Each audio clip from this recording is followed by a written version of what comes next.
and using many different types of media in order to create and shepherd those relationships toward a goal is necessary.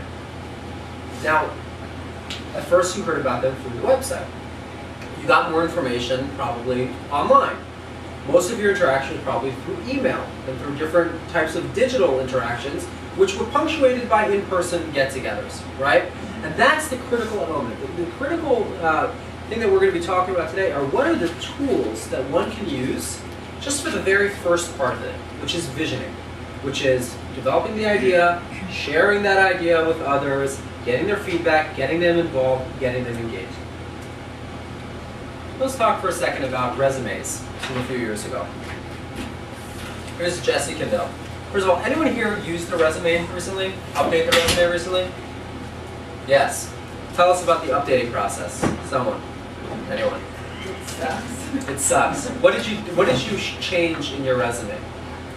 Well, I added what I currently do. I also made sure to add results. Results focused. Why did you do that? Because people like to see numbers and like to see outcomes of things that you accomplished. Why do people look at resumes in general? Anyone here a hiring manager? Anyone here hire people in the past? Yeah? How much time did you spend looking at a resume? 10 minutes. How much time did you spend updating your resume? That's a lot more than anyone else I've ever. Yeah, I would say like 40 seconds or whatever. How much time did you spend updating your resume? A couple hours. Okay, so there's a very big differential here, right? Why? What's the purpose of a resume? To market yourself effectively. First question. To create a sense of credibility, right? That you're not just someone off the street. You're putting together a list of things that explain who you are, that give grounding to who you are, right?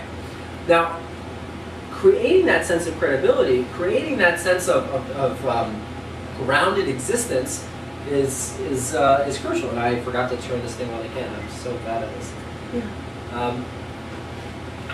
We are in the middle of the Transmedia Tools presentation, and we're going to keep recording from here. So the reason that people update resumes is because they don't know the other person on the other side of the line, and that other person doesn't know them. Now, in the beginning of the 2000s, you'd see a lot, and I still sometimes see it, that people write on the bottom of the resume in skills or whatever, knowledge of Microsoft Word and Excel and that kind of stuff, right? Why was that important back then?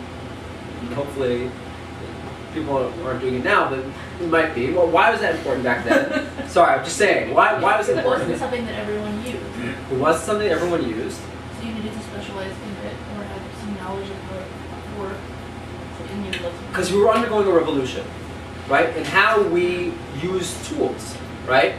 Nowadays, does anyone here not know how to use a word processing program? My grandmother. It's considered elemental to who you are, to how you operate. Yes. So I'm going to disagree with you. Okay.